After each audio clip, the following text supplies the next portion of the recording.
Assalamualaikum warahmatullahi wabarakatuh. Saya Adelia Rifko Salza dari kelas 3B ingin menjelaskan tentang pendekatan, model, strategi, metode, dan teknik pembelajaran yang akan dijelaskan selanjutnya. Yang pertama yaitu pendekatan pembelajaran. Arti pendekatan pembelajaran yaitu bermacam-macam menurut para ahli. Menurut Gulo, pendekatan pembelajaran merupakan sudut pandang untuk mengundang seluruh masalah pada kegiatan belajar mengajar. Sedangkan menurut Sanjaya, pendekatan pembelajaran adalah titik tolak sudut pandang terhadap proses pembelajaran. Dan menurut para ahli yang terakhir yaitu menurut Wati, pendekatan pembelajaran adalah sudut pandang guru terhadap proses pembelajaran yang merujuk tentang terjadinya suatu proses yang sifatnya masih umum.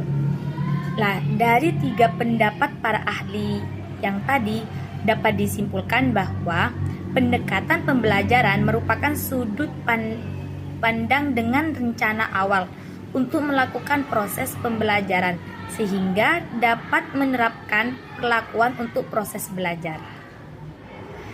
Jenis pendekatan pembelajaran yang terdapat di dalamnya yaitu ada teacher and straight, yang mana teacher and straight pendekatan ini berfokus pada pengajarannya, di mana seorang guru ataupun dosen sebagai pengontrol penuh dalam proses pembelajaran itu sendiri, mulai dari manajemen waktu, manajemen materi, dan aspek lainnya. Dengan pendekatan ini, model pembelajaran ini, guru ataupun dosen lebih proaktif dan pelajar lebih mendengarkan saja. Pengajar akan memberikan semua ilmunya kepada pelajar sehingga pelajar yang mendengarkan dapat memahami apa yang disampaikan. Lalu ada student and student street. Kebalikan dari poin pertama. Pada student street, hampir segala pembelajaran diarahkan untuk peran aktif dari siswa itu sendiri. Mudahnya adalah guru sebagai pengawas dan supervisi, serta pemantik supaya siswa turut serta dalam pembelajaran dan selalu menanyakan apabila ada masalah yang bisa diselesaikan bersama nantinya. Dari 2 jenis pendekatan sebelumnya, ada juga beberapa macam pendekatan lainnya yang lebih luas. Lagi tidak sekedar di dalam kelas, tetapi bisa diterapkan dimanapun juga. Untuk jenis pendekatan yang 2 tadi itu lebih mengarah pada kelas, tapi untuk macam yang lebih terdalam itu bisa digunakan di luar kelas pun. Yaitu 1. Pendekatan kontekstual. Pendekatan ini menerapkan pada pengalaman. Seorang pengajar harus bisa mengajak dan menganalogikan sebuah permasalahan atau materi dengan kehidupan sehari-hari yang dekat dengan kehidupan sehingga pelajar bisa mudah memahaminya. Dengan memberikan pengalaman, biasanya pelajar akan mudah sekali memahami dan ingatan juga akan lebih jangka panjang yang membuat siswa lebih peka terhadap lingkungan sekitar. Maksudnya ini contohnya seperti kita berpraktik. Praktek itu lebih panjang daya ingatnya daripada materi. Dan yang nomor 2 ada pendekatan konstruktivisme. Secara umum, pendekatan konstruktivisme merupakan pembelajaran yang menekankan pada pengembangan pelajar untuk berpikir kritis. Sebelumnya sudah dibahas mengenai teori ini sangat panjang sampai contohnya. Untuk jenis yang ini, anak ini lebih berpikir untuk kritis, lebih untuk selalu bertanya, selalu untuk punya pikiran yang tinggi daripada praktek sebelumnya. Yang ketiga ada pendekatan deduktif. Pendekatan deduktif merupakan pendekatan pembelajar dengan mengenalkan mulai dari hal-hal atau materi yang generalis. Maksudnya materi yang umum menuju ke materi yang spesifik. Biasanya pengajar akan menjelaskan mulai dari dasar ilmu dan konsepnya dahulu, baru disambung dengan contoh-contoh. Maksudnya di sini contohnya itu seperti seorang guru itu menerangkan, tapi menerangkannya bukan cuma di dalam generalis, tapi spesifik. Penjelasannya ini semakin mendalam, semakin jelas. Lalu disambung dengan murid yang bisa menerima penjelasan dari guru. Dan yang nomor 4 ada pendekatan induktif. Yang nomor 3 deduktif. Yang nomor 4 yaitu induktif. Apa itu pendekatan induktif? Kebalikan dari deduktif. Pendekatan ini dibalik, yaitu pelajar dikenalkan dahulu dari masalah kecil atau materi kecil yang dekat dengan kita. Kemudian materi tersebut dikombinasikan sehingga bisa mencapai materi yang generalis. Maksudnya, kan kalau yang deduktif itu guru menjelaskan dari yang umum, dari yang besar kepada yang spesifik. Nah, kembali kepada yang induktif. Kalau induktif ini dijelaskan dulu yang lebih spesifik, lalu yang generalis. Jadi guru menjelaskan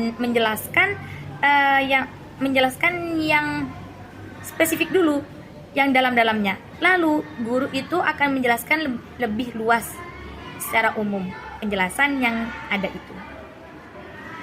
Dan yang nomor 5 ada pendekatan open-ended. Pendekatan open-ended adalah konsep yang mengutamakan kepada bagaimana proses untuk menemukan jawaban suatu persoalan, bukan tentang benar tidaknya jawaban tersebut.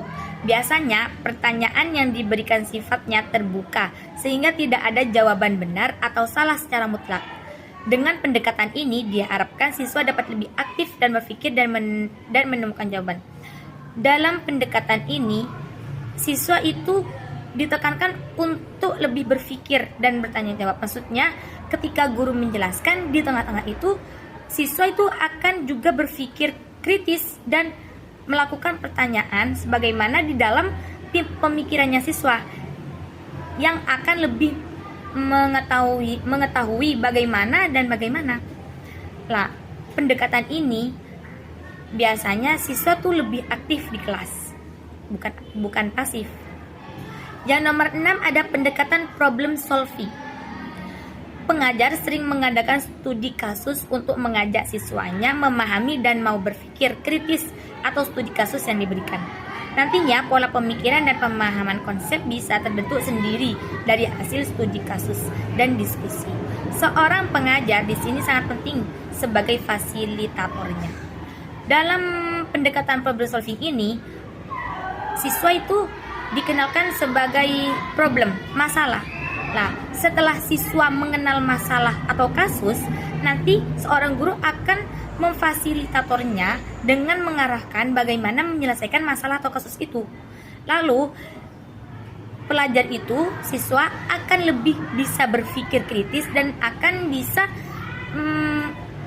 menyelesaikan masalahnya tanpa harus dia minta bantuan kepada orang lain, tapi dia bisa mengendalikan dirinya sendiri tanpa harus membantu orang lain.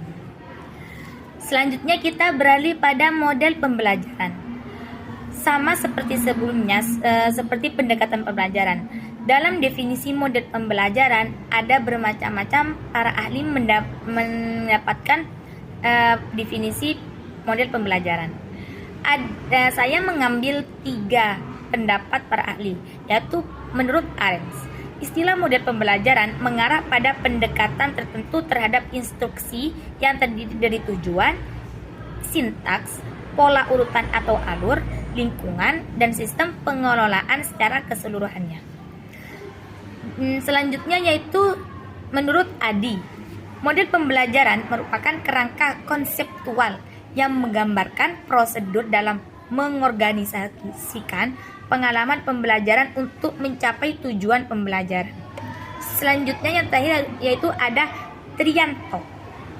Menurut Trianto sendiri, model pembelajaran adalah suatu perencanaan atau suatu pola yang digunakan sebagai pedoman dalam melaksanakan pembelajaran di kelas atau pembelajaran dalam tutorial. Mari kita mengenal jenis-jenis model pembelajaran di dalamnya. Model pembelajaran yang pertama itu adalah model pembelajaran langsung. Definisi pembelajaran langsung adalah jenis model pembelajaran di mana materi pembelajaran disusun oleh guru untuk disampaikan secara langsung kepada siswa. Model ini memiliki kaitan dengan metode pembelajaran ekspositori, yaitu penyampaian materi dari guru ke murid, dilaksanakan secara langsung melalui ceramah, demonstrasi, dan tanya jawab. Model pembelajaran langsung memiliki kelebihan dan kekurangan. Hal ini juga berlaku pada jenis model pembelajaran lainnya, karena jika dikembalikan pada konsep awal penyusunan model pembelajaran. Maksud dalam model pembelajaran langsung ini yaitu seorang guru langsung menyampaikan pembelajarannya terhadap murid di dalam kelas. Nah, di dalam kelas itu guru itu seperti metode penceramah, demonstrasi, dan tanya jawab. Di pembelajaran itu pertama guru akan menerangkan bagaimana pembelajarannya. Setelah itu guru akan memberi waktu sesi tanya terhadap murid apa yang tidak dimengerti. Lalu setelah itu setelah guru mencerna dan menjawab pertanyaan dari murid, dia akan menjelaskan bagaimana pendapatnya, lalu akan mendemonstrasi. Murid akan bertanya apa yang telah dia jelaskan. Murid dites sama guru itu apakah paham atau tidak dengan penjelasan yang telah guru berikan sebelumnya.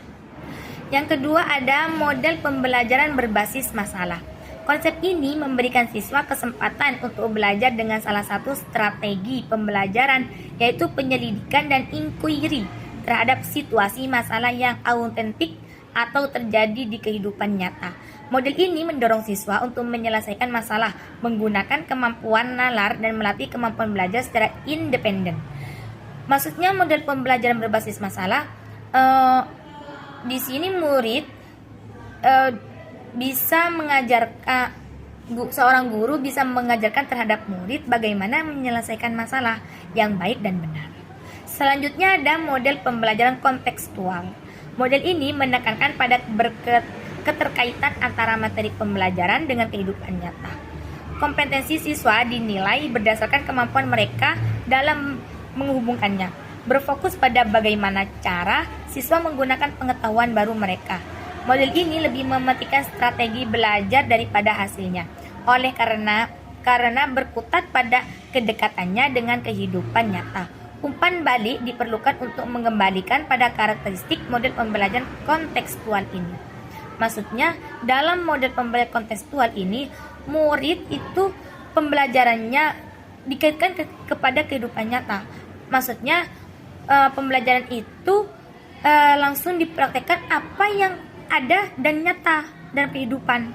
Jadi murid bisa lebih mereka-reka dan bisa lebih menerima bagaimana pembelajaran yang disampaikan oleh guru, karena dengan pembelajaran bersamaan dengan praktek itu akan lebih jangka panjang penguatan memorinya, karena praktek itu akan lebih diingat daripada cuma materi yang masuk yang diterima oleh siswa dari guru.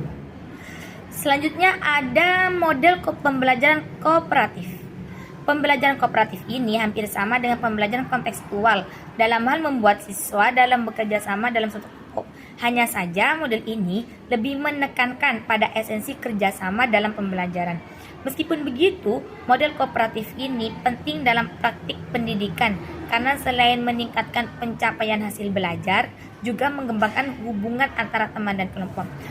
Maksudnya ini adalah dalam murid itu lebih menekankan kerjasama dalam kelompok agar bisa dia saling tukar pikiran dan saling tukar pendapat antara pemikiran yang satu dengan yang lain, sehingga dalam bersosialisasinya pun murid akan lebih percaya diri dan akan lebih mampu untuk bersosialisasi kepada orang lain. Nah, dalam hal ini menekankan kita bagaimana dapat berkomunikasi kepada orang lain dengan secara baik. Dalam penjelasan yang lalu, model pembelajaran kooperatif dibagi lagi ke dalam beberapa tipe, diantaranya ada 6 tipe model pembelajaran kooperatif. Yang pertama yaitu ada pembelajaran kooperatif tipe jigsaw. Pembelajaran tipe jigsaw dilakukan dengan cara siswa dibagi menjadi beberapa kelompok. Dalam satu kelompok diberi tugas untuk membaca materi dengan topik berbeda-beda, sehingga setiap siswa dalam suatu kelompok mendapatkan topik bacaan yang berbeda. Maksudnya ini guru itu dalam satu kelas membuat contoh ada 5 kelompok. Nah, guru itu memberikan satu kelompok berbeda-beda isi materi dan penjelasannya. Nah, nanti dalam kelompok itu akan menjelaskan materi apa yang telah diberikan guru tersebut. Nah, yang lain itu akan mendengarkan apa yang disampaikan oleh kelompok yang berpresentasi yang di depan. Lalu terus bergilir, nanti kelompok yang lain juga akan begitu. Dan maksud dalam model pembelajaran ini, dalam satu kelas itu siswa gak akan menerima satu materi, tapi berbagai macam materi. Maksudnya siswa itu akan lebih luas pengetahuannya daripada cuma dalam mendapatkan satu materi, karena dalam satu ini juga ada sikap diskusi dan menerima pendapat orang lain. Dan selanjutnya yaitu ada pembelajaran operatif integrate reading and computation atau CIRC. Guru membagi kelas ke dalam beberapa kelompok. Dalam satu kelompok, mereka diberikan bacaan sesuai topik yang sedang dipelajari untuk kemudian didiskusikan dalam kelompok masing-masing. Nah, dalam metode ini berbeda dengan metode nomor 1. Model yang nomor 1 itu kan lebih mengarahkan setiap kelompok itu berbeda-beda materi, isi materinya. Sedangkan nomor 2 ini, guru membuat kelompok tapi materinya sama. Nah, jadi pengetahuan yang didapat ya cuma itu saja, tidak luas, tidak seperti yang pertama. Kan yang pertama berbeda-beda materi yang diberikan guru, sedangkan yang nomor 2 itu sama, jadi cuma beda pendapat pemikiran begitu. Selanjutnya ada strategi pembelajaran.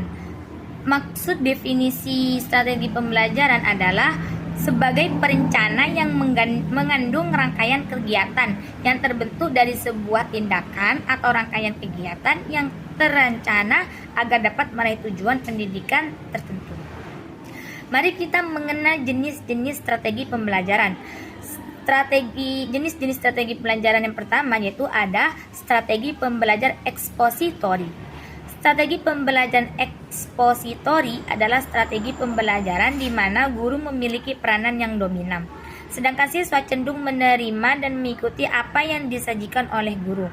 Contohnya, ialah guru menyampaikan pokok-pokok materi yang akan dipelajari dalam mata pelajaran kimia, tepatnya materi mengenai larutan asam dan basa, serta tujuan pembelajaran yang ingin dicapai. Setelah itu, guru menjelaskan materi dengan metode pembelajaran seperti ceramah dan tanya jawab. Yang telah ada contohnya dalam tulisan ini, maksudnya guru itu menerangkan dulu bagaimana tentang larutan asam dan basa, lalu serta tujuan pembelajaran yang ingin dicapai. Setelah itu, guru menjelaskan materi dengan metode pembelajaran. Guru itu lebih menjelaskan saja dan murid itu lebih mendengarkan apa yang dijelaskan oleh guru. Selanjutnya akan ada sesi tanya jawab di akhir. Selanjutnya itu ada strategi pembelajaran inquiry. Berbeda dengan strategi pembelajaran ekspositori. Dalam strategi pembelajaran inquiry, siswa memiliki peranan yang lebih aktif dalam kegiatan belajar mengajar. Contohnya ialah menekankan pada proses mencari dan menemukan solusi dari suatu permasalahan.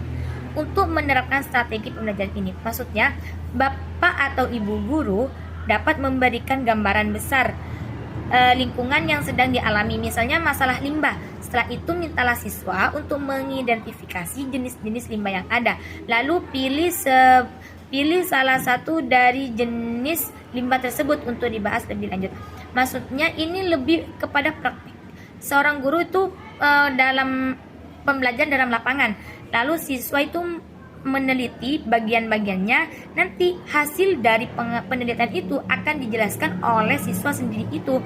Lalu, maksudnya siswa ini lebih ke praktek langsung dalam lapangan. Dalam hal ini siswa langsung paham, menerima apa yang telah dijelaskan oleh guru sebelumnya, dan mempraktekkan dan meneliti dan menerapkannya dan menjelaskan kepada orang lain. Selanjutnya nomor 3 ada strategi pembelajaran berbasis masalah, SPBM. Selanjutnya, ada strategi pembelajaran pembahasan masalah yang juga bisa digunakan guru saat mengajar di kelas. Contohnya, Bapak atau Ibu guru harus memberikan landasan teori terlebih dahulu. Setelah itu, paparan permasalahan yang tengah dihadapi masyarakat akibat virus tersebut, agar siswa lebih mudah dalam menjelaskan permasalahan tersebut. Maksudnya, guru itu menjelaskan permasalahan yang ada dalam saat ini. Contoh seperti virus corona. Guru itu menjelaskan bagaimana virus itu, bagaimana kejadiannya, bagaimana sebabnya. Lalu siswa itu akan lebih menyelesaikan, maksudnya dalam prakteknya nanti siswa akan lebih bisa menyelesaikan permasalahan bagaimana sih untuk mencegah agar tidak terkena virus corona begitu. Selanjutnya ada strategi pembelajaran kooperatif. Strategi pembelajaran kooperatif adalah strategi pembelajaran yang menempatkan siswa dalam kelompok-kelompok kecil yang terdiri dari 5-6 orang. Setiap kelompok akan mendapatkan tugas masing-masing dari guru untuk dikerjakan bersama-sama. Contohnya ialah Bapak atau Ibu guru membagi siswa ke dalam beberapa kelompok yang terdiri dari 5-6 orang dengan kemampuan dan jenis kelamin yang berbeda-beda. Setelah membagi siswa ke dalam beberapa kelompok, berikan awalan berupa ulasan materi yang akan dibahas. Setiap kelompok akan mendapatkan satu sub materi untuk didiskusikan dengan anggota kelompoknya. Sementara itu, Bapak atau Ibu guru bisa memberikan penilaian dari hasil yang dipaparkan oleh setiap perwakilan kelompok dalam pemahaman mereka terhadap materi tersebut. Selanjutnya ada strategi pembelajaran afektif. Jenis strategi pembelajaran berikutnya adalah strategi pembelajaran afektif. Strategi ini menekankan pada pembentukan sikap yang positif kepada siswa dengan cara menghadapkan mereka pada situasi yang mengandung konflik atau situasi yang problematis. Contohnya ialah Bapak atau Ibu guru bisa mengadakan sesi presentasi di depan kelas yang diakhiri dengan sesi tanya jawab. Dari kegiatan ini, Bapak atau Ibu guru bisa menilai cara siswa saat bertutur kata dan menghadapi konflik bila terjadi perbedaan pendapat. Selanjutnya ada metode pembelajaran. Metode pembelajaran adalah cara yang digunakan guru untuk mengimplementasikan rencana pembelajaran yang telah disusun dalam bentuk kegiatan nyata dan praktis untuk mencapai tujuan pembelajaran. Ada 8 metode yang terkandung di antaranya. Yang pertama yaitu adalah metode studi kasus. Metode studi kasus atau case study dapat digunakan dalam pembelajaran aktif. Metode ini memanfaatkan situasi atau kasus tertentu yang dapat memberikan siswa pembelajaran bermakna dan bermanfaat. Contohnya, memberikan sebuah cerita tentang tema atau konsep yang akan dipelajari. Setelah itu, siswa dapat berdiskusi untuk melakukan analisa, sintesisa, dan evaluasi berdasarkan kasus atau masalah yang sedang dipelajari. Dan yang nomor 2 ada metode demonstrasi. Dalam pembelajaran aktif, metode demonstrasi juga sangat dianjurkan. Siswa diberikan kesempatan untuk bersentuhan langsung dengan materi yang dipelajari, kemudian mereka memperagakannya di depan kelas. Metode pembelajaran ini dapat menunjukkan bagaimana siswa melakukan sesuatu yang kemudian diamati dan dibahas di depan kelas. Yang nomor 3 ada metode discovery. Metode discovery mendorong siswa untuk menemukan sendiri pengetahuan atau konsep baru. Guru harus memotivasi bagaimana siswa menyimpulkan sendiri konsep atau formula yang sedang dipelajari.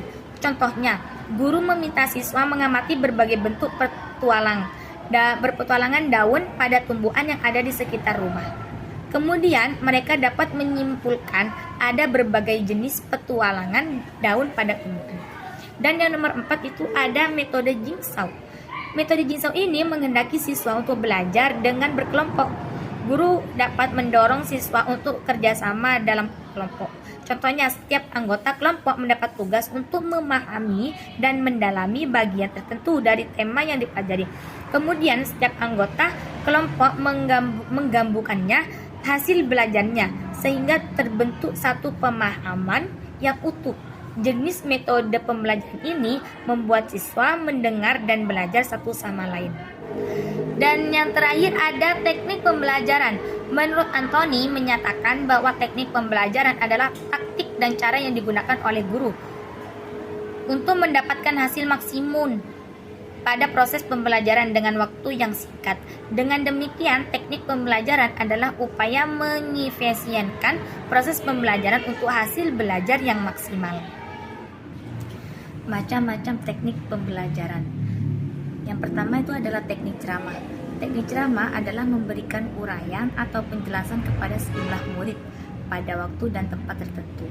Dengan kata lain, teknik ini adalah sebuah teknik mengajar dengan menyampaikan informasi dan pengetahuan secara lisan kepada sejumlah siswa yang pada umumnya mengikuti secara pasif. Teknik ini disebut juga dengan teknik kuliah atau teknik pidato. Yang kedua itu ada teknik diskusi. Teknik diskusi adalah salah satu teknik belajar mengajar yang dilakukan oleh seorang guru di sekolah, yang dimana di dalam teknik ini terjadi proses interaksi antara dua atau lebih individu yang terlibat, saling tukar-menukar pengalaman, informasi, memecahkan masalah, dapat juga semuanya aktif, tidak ada yang pasif sebagai pendengar. Selanjutnya itu teknik tanya-jawab. Teknik tanya-jawab adalah suatu cara mengelola pembelajaran dengan menghasilkan pertanyaan-pertanyaan yang mengarahkan siswa memahami materi tersebut.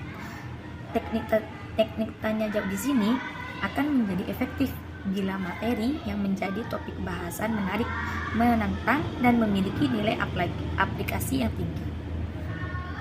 Selanjutnya itu ada teknik pemberian tugas individu maupun berkelompok. Teknik pemberian tugas adalah cara mengajar atau menyajikan materi melalui penugasan siswa untuk melakukan suatu pekerjaan. Pemberian tugas dapat secara individual atau kelompok. Pemberian tugas untuk setiap siswa atau kelompok dapat sama dan dapat pula berbeda. Jadi tergantung gurunya itu mau mengasih materi yang berbeda atau bersama, dan penugasannya itu individu atau berkelompok. Selanjutnya itu adalah teknik inquiry. Inquiry adalah teknik pengajaran guru di depan kelas, di mana guru membagi tugas meneliti suatu masalah ke kelas. Siswa dibagi menjadi beberapa kelompok, dan masing-masing kelompok mendapat tugas tertentu yang harus dikerjakan. Kemudian mereka mempelajari, meneliti, dan membahas tugasnya di dalam kelompok. Selanjutnya yang nomor 7 ada teknik eksperimen dan demonstrasi.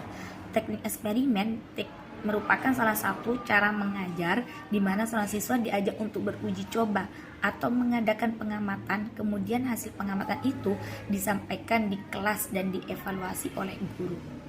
Selanjutnya teknik demonstrasi. Teknik demonstrasi merupakan teknik mengajar atau tim guru memperlihatkan suatu proses belajar mengajar dalam satu kelas itu. Baik, sekian, terima kasih presentasi dari saya. Kurang lebihnya saya minta maaf apabila ada kekurangan dari cara saya menjelaskan atau dari cara isi materi. Wassalamualaikum warahmatullahi wabarakatuh.